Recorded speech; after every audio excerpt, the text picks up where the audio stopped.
Well, hey family, this is Darlene. I got a couple of questions and I want to answer them on video. I was going to go ahead and answer them by email, and I'm going to probably do that too because I don't know if the people that ask me the questions are subscribers or if they're, individuals that kind of found the channel and they just wanted to ask questions. So they didn't specify if they're subscribers or not. And that would be really cool if you guys could just say, hey, I'm a subscriber on Jewelry by BDK.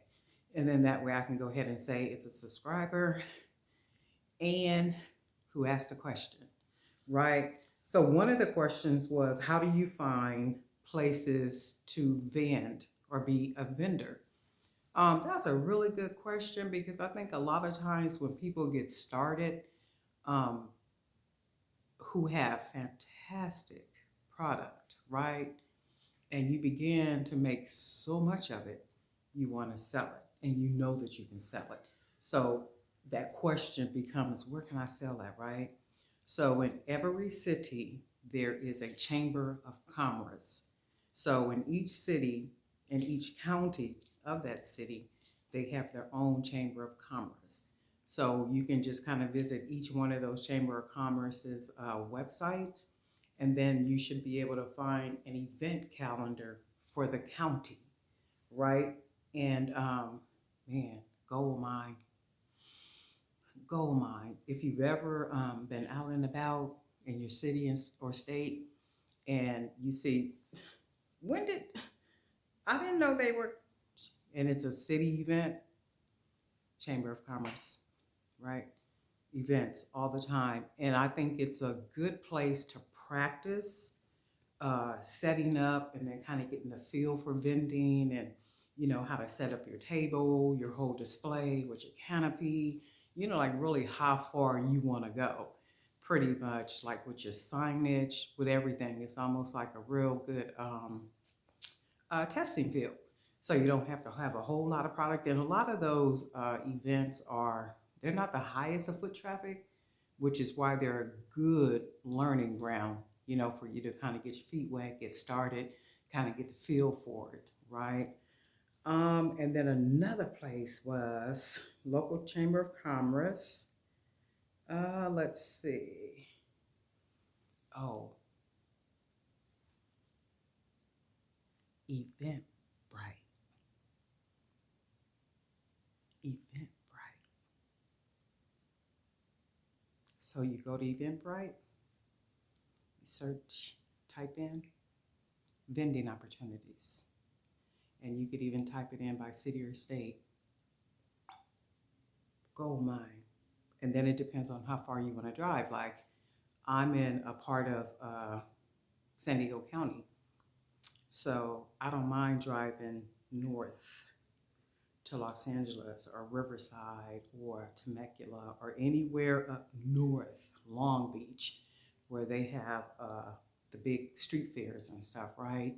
And music festivals. I have no problem driving up there. So Eventbrite is a gold mine. Holla.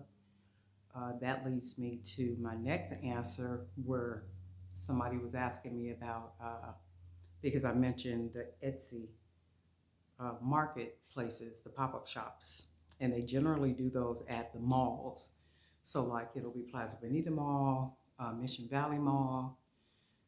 I think they still do it at Horton Plaza. I'm not really sure. Um, and then all up north, they go all up north.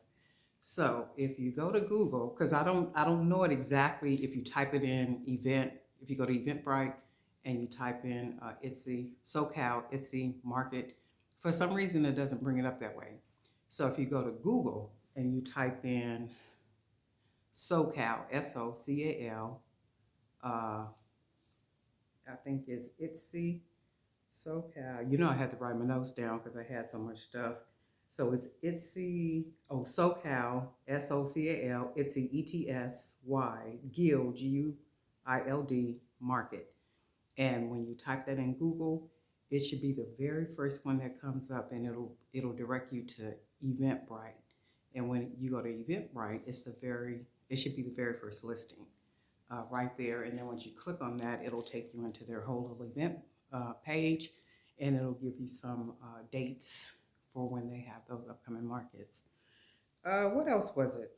There is another one. It's called fairsandfestivals.net. So this is the one that I found a lot of vending opportunities when I first started selling jewelry, right? This one, fairsandfestivals.net. So fairs, F-A-I-R-S, and A-N-D, festivals.net.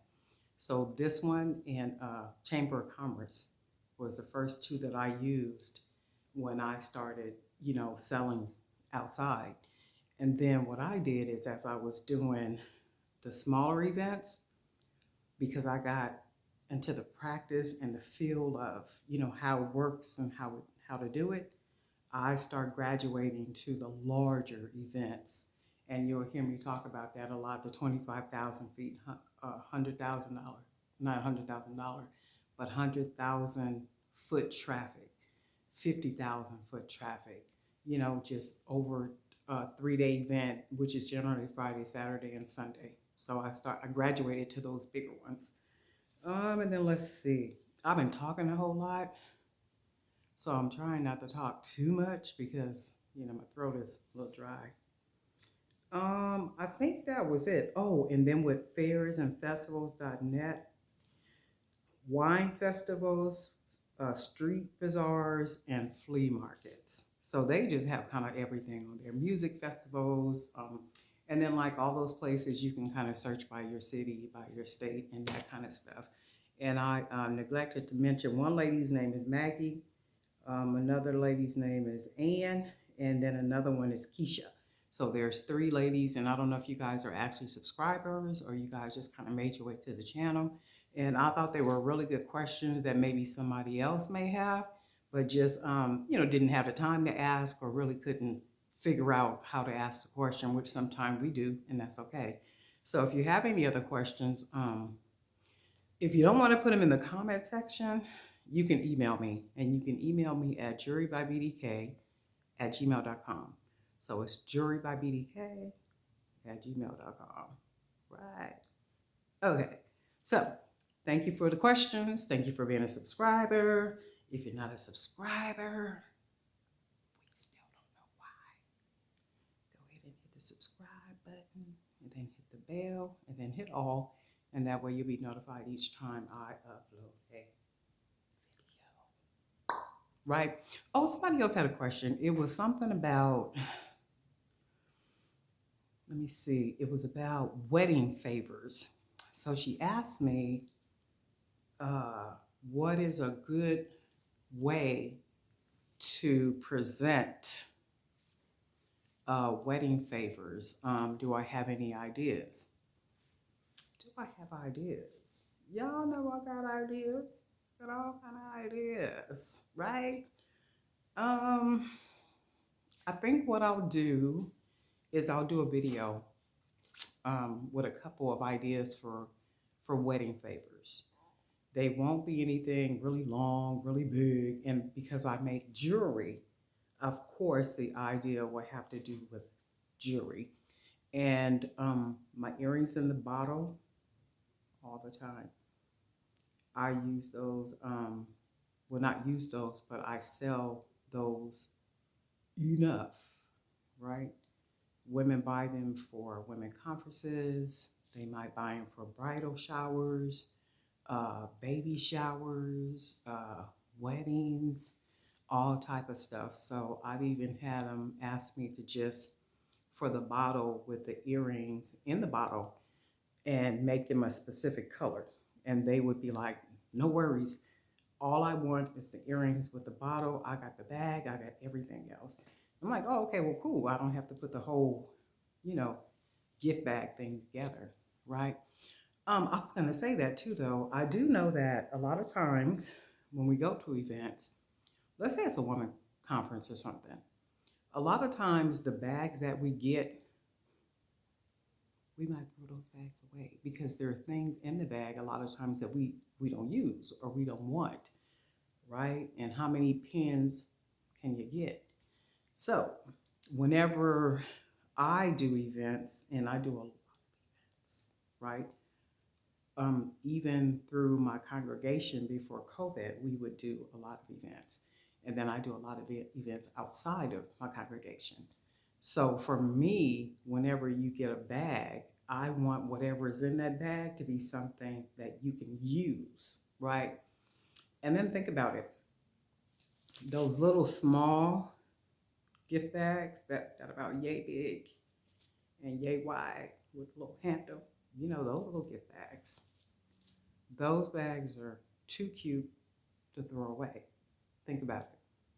They're too cute to throw away. And think if they're filled with something that is just as cute. Earrings in the bottle. Wow. Or mystery boxes. Come, come, come. Right?